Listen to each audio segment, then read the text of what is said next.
आज दिल्ली के चुनावी दंगल में उतरेंगे पीएम मोदी। आरके पुरम में सेंट्रल पार्क में एक जनसभा को संबोधित करेंगे। रक्षा मंत्री राजनाथ सिंह भी आज दिल्ली में करेंगे चुनाव प्रचार। राजेंद्र नगर, चांदनी चौक, लक्ष्मी नगर में करेंगे रैली। दिल्ली के रोहतास नगर में गृहमंत्री अमित शाह ने किया रोड शो, बीजेपी के लिए मांगा वोट। मुस्तफाबाद में गृहमंत्री अमित शाह की रैली, कहा दिल्ली में केजरीवाल की पार्टी के खिलाफ एक लहर, लोग उन्हें दिल्ली से झाड़ू से साफ कर देंगे। अमित शाह बोले दिल्ली में 3G की सरकार चल रही है, 3G का मतलब घोटाले, घुसपैठिए और घपले। अमित शाह ने आपको वादा खिलाफी वाली पार्टी बताया, कहा हजारों करोड़ रुपए का केजरीवाल ने शराब घोटाला किया। दिल्ली चुनाव को लेकर बीजेपी का चौथा सॉन्ग लॉन्च हुआ। सांसद मनोज तिवारी और पूर्व सांसद दिनेश लाल यादव निरुआ ने गाया गाना। कांग्रेस नेता राहुल गांधी भी आज दिल्ली के चुनावी रण में उतरेंगे। बल्ली मारान और मटिया महल में करेंगे जनसभा। दिल्ली के सदर बाजार में राहुल गांधी ने किया चुनाव प्रचार। केजरीवाल पर जमकर साधा निशाना, कहा दिल्ली बदलने का दावा करने वालों ने शराब घोटाला किया। कांग्रेस नेता प्रियंका गांधी सीमापुरी और बाबरपुर में करेंगी प्रचार, जनसभा को करेंगी संबोधित। कांग्रेस सांसद प्रियंका गांधी ने चांदनी चौक में की जनसभा। कांग्रेस कैंडिडेट मुदित अग्रवाल के लिए मांगा वोट, कहा दिल्ली में विकास के लिए कांग्रेस का जीतना जरूरी है। प्रियंका गांधी का पीएम मोदी पर निशाना, कहा उनका 80% भाषण दूसरों की आलोचना करने में खत्म हो जाता है, वो हर चीज का दोष नेहरू पर डालते हैं। कांग्रेस अध्यक्ष मल्लिकार्जुन खड़गे की आज मुस्तफाबाद में रैली, पार्टी उम्मीदवार के लिए मांगेंगे वोट। दिल्ली के मुस्तफाबाद में असदुद्दीन ओवैसी ने भी की रैली, ताहिर हुसैन के समर्थन में मांगा वोट, कहा झूठ बोलने वाली पार्टी को हारना जरूरी है। चुनाव से पहले अरविंद केजरीवाल को झटका, आप छोड़ने वाले 8 विधायक बीजेपी में शामिल हुए।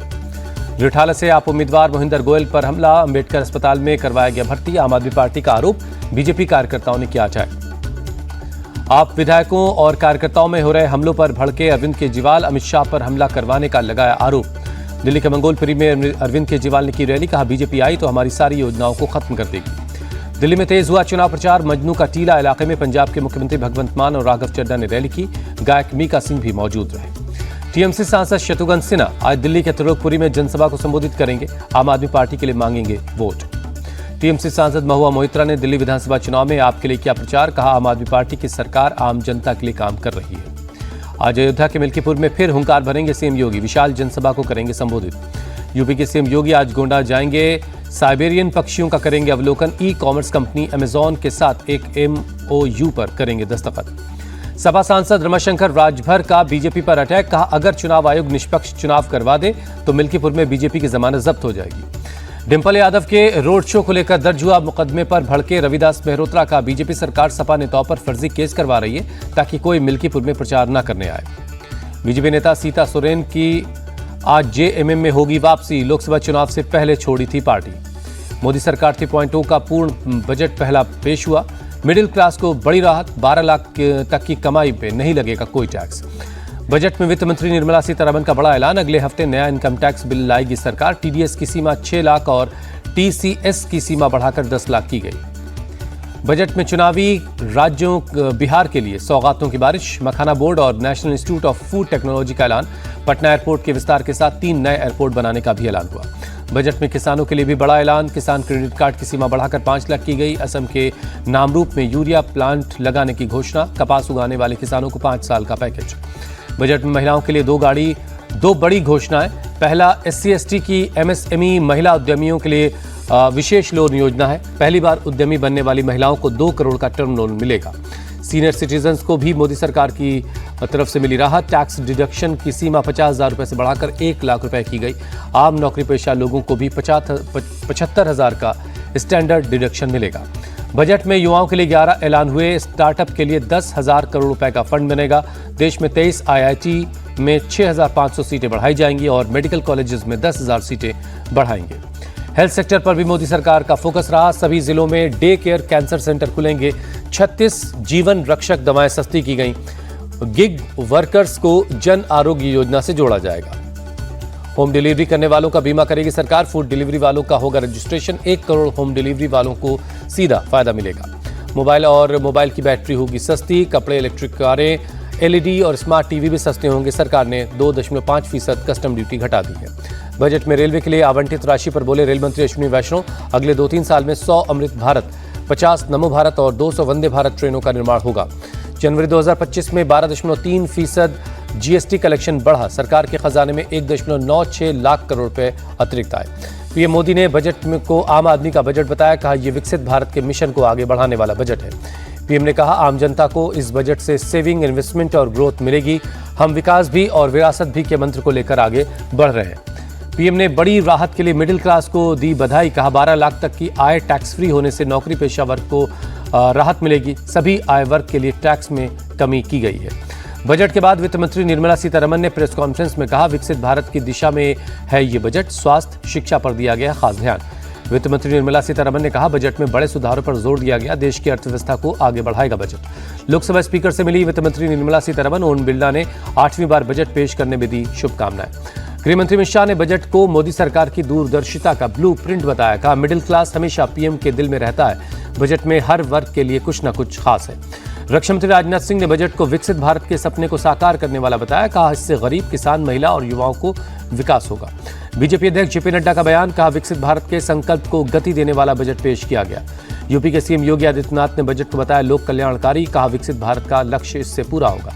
केंद्रीय मंत्री पीयूष गोयल ने भी बजट की तारीफ की। कहा, यह बजट सभी को अमृतकाल में विकसित भारत बनाने के लिए प्रोत्साहित करता है। बजट को लेकर राहुल गांधी ने मोदी सरकार पर कसा तंज। कहा, गोली के घाव पर एक पट्टी लगा दी गई है। प्रियंका गांधी ने भी बजट पर उठाया सवाल। कहा, टैक्स में 12 लाख की छूट दे दी, लेकिन महंगाई कम करने की कोई बात नहीं हुई। बजट को लेकर अखिलेश यादव का मोदी सरकार पर अटैक। कहा, आपके बनाए जा रहे स्मार्ट शहर में ऐसी फैसिलिटी नहीं जो महाकुंभ जैसी भीड़ को संभाल सके। बजट में बिहार को मिली सौगात से गदगद हुए सीएम नीतीश कुमार। कहा, इस बजट में हर वर्ग का खास ख्याल रखा गया है। केंद्रीय बजट को आरजेडी ने बताया जुमला। तेजस्वी यादव ने कहा, मोदी सरकार ने बिहार को हमेशा से ठगने का काम किया। न विशेष पैकेज मिला और न ही विशेष राज्य का दर्जा। मखाना बोर्ड के गठन की घोषणा पर आरजेडी सांसद मनोज झा का तंज। कहा, पुराने सामान को नई पैकिंग करके बेचा जा रहा है। इसका वजूद पहले से ही मौजूद है। तेजस्वी यादव पर भड़के केंद्रीय मंत्री राजीव रंजन। कहा, बिहार के विकास से न माँ बाप को मतलब था, न ही बेचे को है। बजट में घोषणाओं पर कांग्रेस नेता पी चिदम्बरम ने उठाया सवाल। कहा, आर्थिक सुधार नहीं करना चाहती सरकार, इनके पास नए विचार नहीं है। संसदीय कार्य मंत्री किरण रिजिजू ने कहा, सरकार ने बेहतरीन बजट पेश किया। विपक्ष को इतने शानदार बजट की उम्मीद नहीं थी, इसीलिए वॉकआउट किया। आप सांसद संजय सिंह बोले, ये बजट चंद पूंजीपति दोस्तों को फायदा पहुंचाने वाला है। शिवसेना यूबीटी विधायक आदित्य ठाकरे बोले, महाराष्ट्र सबसे ज्यादा टैक्स देता है, लेकिन बजट में महाराष्ट्र का जिक्र तक नहीं किया गया। ये अपमान है। 11 फरवरी से 5 दिन के बंगाल दौरे पर रहेंगे मोहन भागवत। आरएसएस के टॉप लीडर्स के साथ करेंगे बैठक। पश्चिम बंगाल में संघ को मजबूत करने पर रहेगा फोकस। राष्ट्रपति द्रौपदी मुर्मू ने वर्ल्ड बुक फेयर का किया उद्घाटन। 50 से ज्यादा देशों के लेखक और वक्ता इसमें शामिल हो रहे हैं। महाकुंभ में उपराष्ट्रपति जगदीप धनखड़ ने लगाई डुबकी। सीएम योगी आदित्यनाथ भी मौजूद रहे। गंगा स्नान के बाद जगदीप धनखड़ ने लेटे हनुमान मंदिर में की पूजा। महाकुंभ की व्यवस्थाओं को लेकर सीएम योगी की तारीफ की। महाकुंभ में 77 देशों के 118 सदस्यों ने संगम में डुबकी लगाई। बोलिविया के मिशन हेड बोले, ऐसा आयोजन कोई दूसरा नहीं हो सकता। सीएम योगी ने हादसे वाली जगह का भी दौरा किया। का हादसे के रूप में चुनौती सामने आई है, सनातन विरोधियों की कोशिश नाकाम होगी। सीएम योगी ने जगत गुरु रामभद्राचार्य से मुलाकात कर आशीर्वाद दिया। सतुआ बाबा के पट्टाभिषेक कार्यक्रम में भी पहुंचे। सीएम योगी ने प्रयागराज के आसपास के जिलों के बॉर्डर पर जाम और सुरक्षा का हवाई सर्वे किया। अफसरों को और बेहतर इंतजाम करने के लिए कहा। प्रयागराज में भगदड़ पीड़ितों से मिले मुख्यमंत्री योगी आदित्यनाथ। अस्पताल जाकर घायलों का हालचाल लिया। महाकुंभ में हुई मौतों के सही आंकड़े सामने आने चाहिए, सपा यादव डिंपल यादव ने मांग की। प्रयागराज के अरैल घाट के पास वेस्ट मटेरियल से शिवालय पार्क बनाया गया है। 14 करोड़ की लागत से 400 टन कबाड़ से 11 एकड़ में यह पार्क तैयार किया गया। अयोध्या के सरयू घाट पर संध्या आरती हुई। बड़ी संख्या में लोग शामिल हुए। बिहार में 12वीं बोर्ड की परीक्षा के पहले दिन दल सिंह सराय के आरबी कॉलेज सेंटर पर हंगामा हुआ। देर से पहुंचे कुछ परीक्षार्थियों को एंट्री नहीं मिलने पर हुआ बवाल। बिहार के नालंदा में एग्जाम देने आई छात्राओं का हंगामा। देर से पहुंचने पर नहीं मिली एंट्री। लड़कियों ने सड़क जाम कर दी। गुजरात के बनासकांठा में फर्जी कॉल सेंटर में काम करने वाले 16 लोग पकड़े गए। विदेशियों से लोन के बहाने ठगी का काम करते थे। महाराष्ट्र के गुलियन बेरी सिंड्रोम के 3 नए मरीज महाराष्ट्र में मिले हैं। जीबीएस से संदिग्ध मौतों का आंकड़ा 5 पहुंचा। 28 मरीज अभी वेंटिलेटर पर हैं। जम्मू कश्मीर के पुंछ इलाके में हुई ताज़ा बर्फबारी। पीर पंजाल रेंज की पहाड़ियों की ऊपरी चोटियों पर बर्फबारी हुई है। अमेरिकी राष्ट्रपति ट्रंप ने सोमालिया में कई आतंकियों के मारे जाने का दावा किया। अमेरिकी सेना ने सोमालिया में आईसिस के ठिकानों पर हवाई हमला किया है।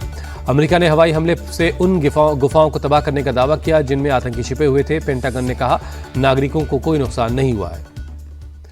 यूक्रेन के राष्ट्रपति जेलेंस्की ने अमेरिका और रूस के बीच होने वाली वार्ता को लेकर दिया बयान। कहा यूक्रेन को वार्ता से बाहर रखना खतरनाक होगा।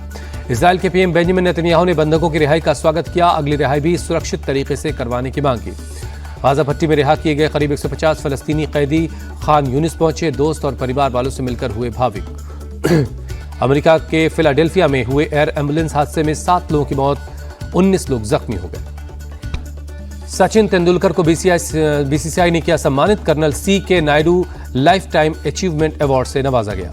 सचिन तेंदुलकर के सम्मान के बाद क्रिकेटरों को दी गई सलाह, कहा खिलाड़ी अपने करियर का आनंद लें और ध्यान भटकाने वाली चीजों से दूर रहें। जसप्रीत बुमराह को तीसरी बार मिला पाली उमरिगर पुरस्कार। बुमराह को 2023-24 के सर्वश्रेष्ठ पुरुष इंटरनेशनल क्रिकेटर के तौर पर सम्मानित किया गया। भारतीय स्पिनर रविचंद्रन अश्विन को मिला खास पुरस्कार। अश्विन बोले, मेरा पूरा करियर मेरे लिए बहुत बड़ा उपलब्धि रहा। भारत और साउथ अफ्रीका के बीच आज खेला जाएगा अंडर 19 महिला विश्व कप का फाइनल। टीम इंडिया दूसरी बार खेल रही है वर्ल्ड कप का फाइनल। जीतने के लिए दोनों टीमें लगाएंगी अपना पूरा जोर। भारत और इंग्लैंड के बीच 5वां T20 मैच आज मुंबई में खेला जाएगा। मुकाबला सीरीज में 3-1 से आगे है भारत। इंग्लैंड के खिलाफ लगातार 5वीं T20 सीरीज पर भारत ने किया कब्जा। भारतीय क्रिकेटर वृद्धिमान साहा ने क्रिकेट के सभी फॉर्मेट से लिया संन्यास। साहा ने सोशल मीडिया पर दी संन्यास की जानकारी। लिखा, एक खूबसूरत सफर अब खत्म हो रहा है।